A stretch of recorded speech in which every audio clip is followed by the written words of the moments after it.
In the next couple of videos, we're going to be looking at the details of the Cool operational semantics, going over the semantics of each individual kind of expression. We'll start with the easy ones and work our way up to the more complicated ones. So the easiest rules are the rules for the constants in Cool. So the value true, the expression true, I should say, evaluates to a Boolean with the value true. And it doesn't modify the store, so the store is unchanged because it doesn't do any updates, obviously. And there's a corresponding rule for false. And integers are very, very similar. So if a integer expression, integer literal I, will evaluate to an integer object with the value I, and again, the store is not modified by such evaluation. And finally, strings. If S is a string literal of length n, then it will evaluate to a string object with the properties n and the string constant s.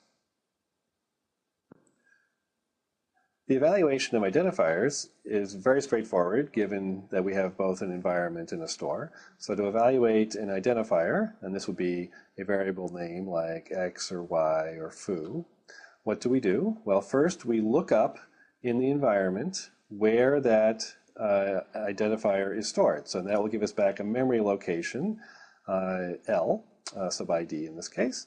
And then we look up in the store what the value is at that memory location. So we use the same memory location here as an argument to the store to get back the value that variable currently has. And notice that just a reference, this is a read of memory, so this is loading, you can think of it as loading the value of the variable. This does not affect the store, so the store is the same before and after. This is just looking up the value of a variable, not updating the variable. The expression self just evaluates to the self object. So this is a place where we just make use of the fact that the self object is part of the environment. So that just gets copied over here as the result of the expression. And notice again that the store is unaffected by the evaluation of self. Now let's see how a slightly more complicated expression is evaluated, in particular the assignment expression. So an assignment consists of two parts: an identifier that is being updated, and an expression that is going to give us the new value. So for example, just to remind you, we might have something like x gets 1 plus 1. So 1 plus 1 here would be the expression e, and x would be the identifier. All right?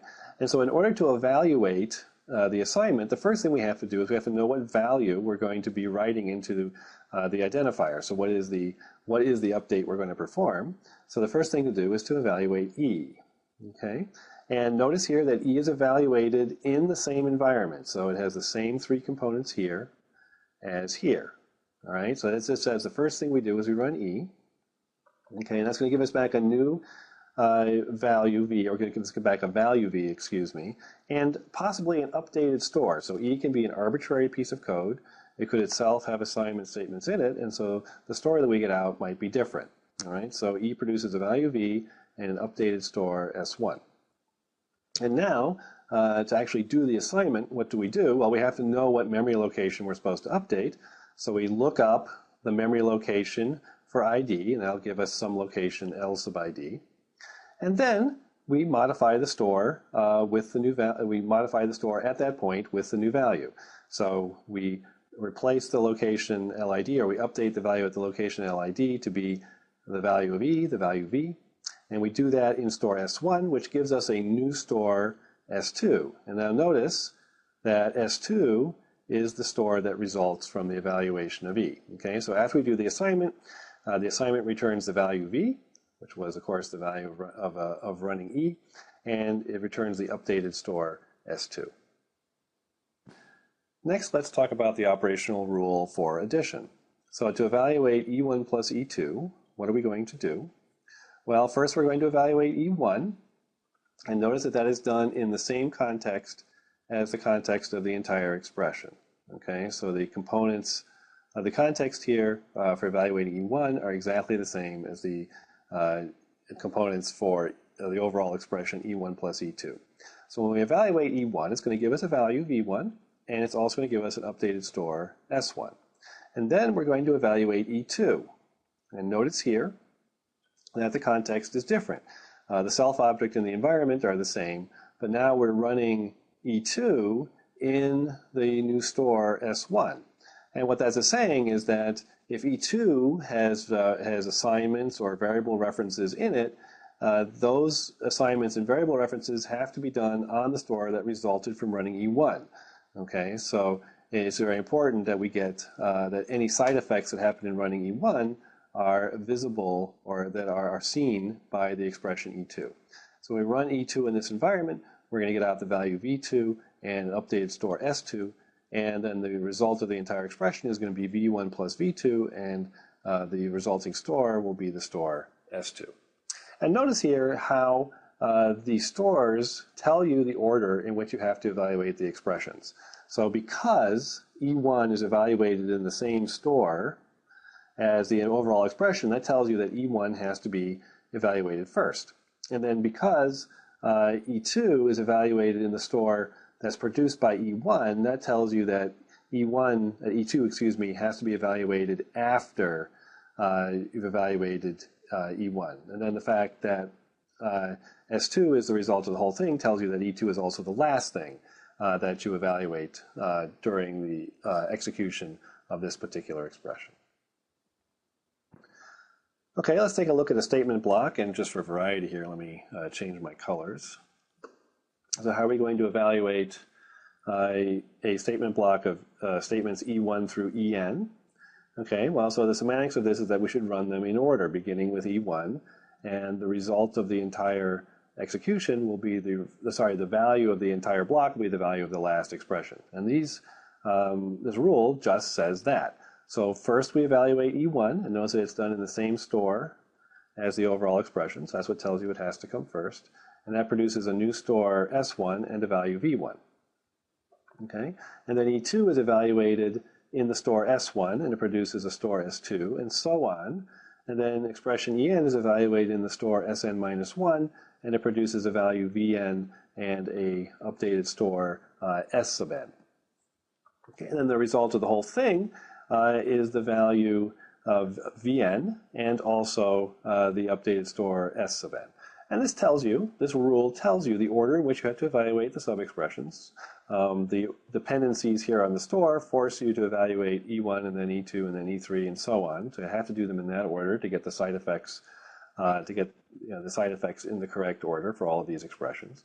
And furthermore, it also tells you that the only value that you're going to keep is the value Vn. Notice that none of the other values that are produced here are used for anything. They don't appear anywhere else in the rules.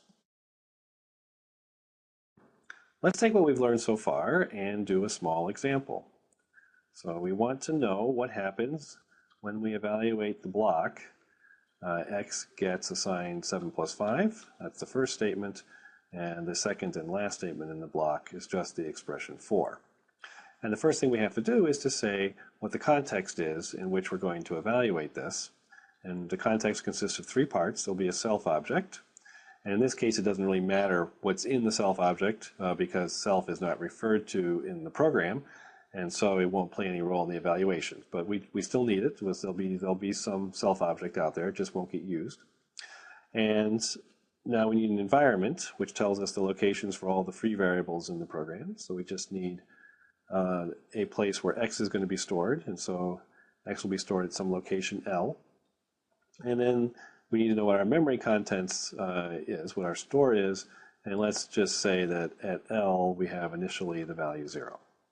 Okay, so now we can use our rules to run this program or to evaluate this program. I'm going to make this line here much longer, and recall that the evaluation of a block consists of the evaluation of all the statements within the block. Okay, so the first one is going to be X gets 7 plus 5, and that will be evaluated in the same environment as the overall expression. So we'll have up here, the same context, excuse me. And I should say, I often slip, I realize, and say environment for the entire left-hand side of one of these judgments. I'll try to be consistent and just use environment for the second component of the context. Often in the literature, people call the entire thing on the left-hand side the environment, and that's why I make this mistake. But for this set of notes, I'm trying to be consistent. The entire, all the components on the left-hand side together are called the context, and the environment is just the second component, the mapping from variables to their locations. All right, anyway, coming back to the example, the first statement in the block is x gets 7 plus 5, all right? And then we're going to have the second statement as well, and we know that the self object and the environment won't change, but we don't know what the store will be. Okay, the store might be different, so we'll leave the store kind of empty for now. We'll figure that out later, and we're going to be evaluating the expression for. Okay, so this is the structure of the evaluation. Now to make progress, we should look at this first statement, try to make some forward progress on that one. So to evaluate the assignment, what do we have to do? Well, the very first thing we have to do is we have to evaluate the right-hand side. So we're going to have the context for that is going to be the same as the context we've been looking at all along, because that's the first thing that's actually going to happen, is to evaluate 7 plus 5. Okay, and now I'm leaving a little space down here for the rest of the assignment rule, which we're not going to fill in just yet.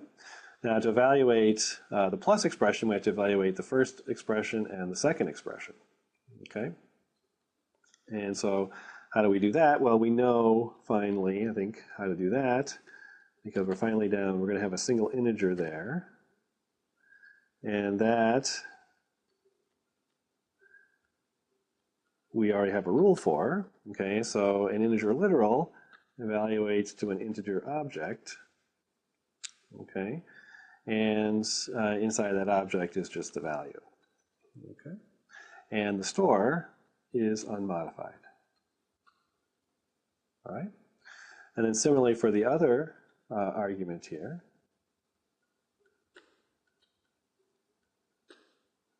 Okay.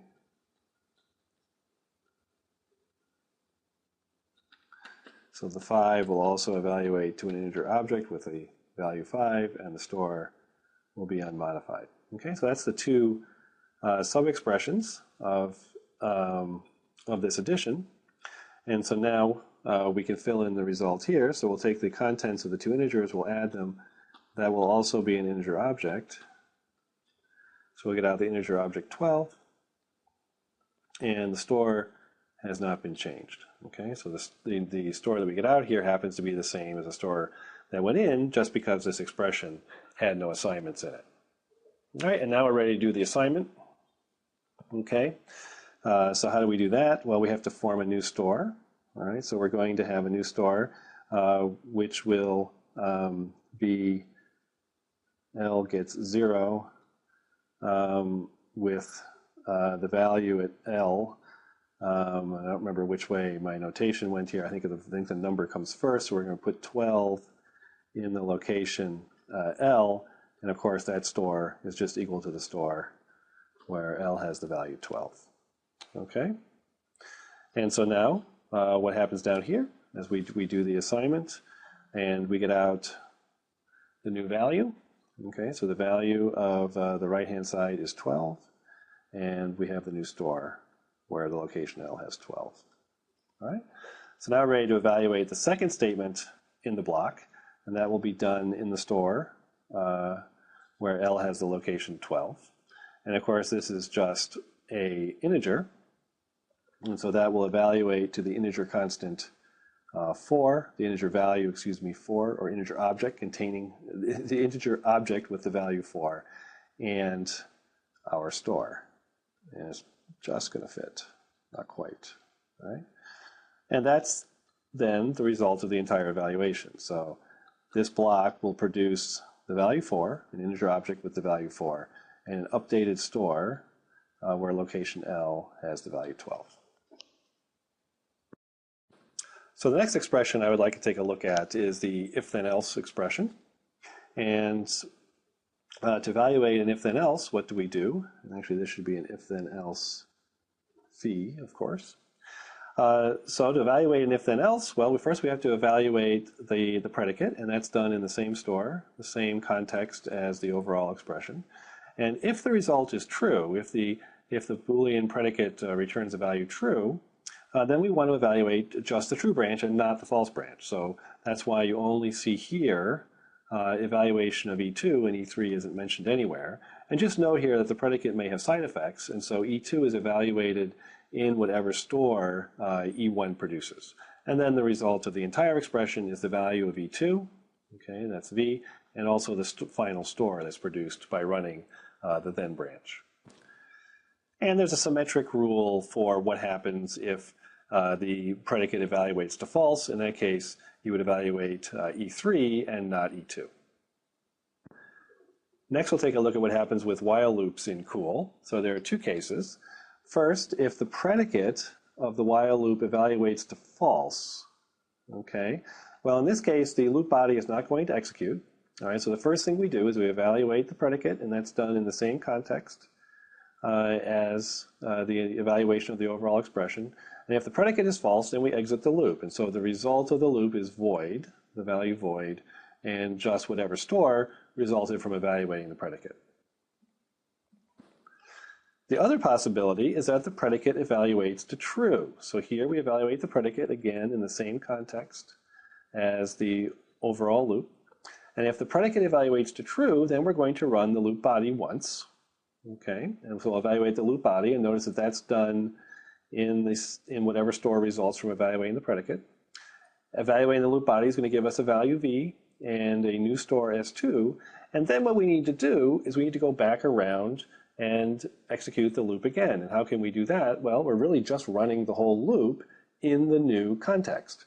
So the next thing we do is we evaluate the entire loop, right, in the new store. So after we execute the loop body one time, then we go around and just evaluate the loop again. And this may run for 0 or more iterations, all right? And when it finally terminates, if it terminates, it will produce a new store S3. Evaluating a while loop, of course, always produces the value void. And then what we'll produce for the entire loop, for the entire expression, is the value void and the updated store S3. The next interesting expression to take a look at is the let expression. So recall what this looks like. So a let in Cool has a variable that's being declared in its type, an initializer, which is optional. So this is the value that the identifier will be initialized to, and then the expression in which that new variable is available. So how do we evaluate this? Well, first we're going to evaluate the initial value of the new variable. So we evaluate E1.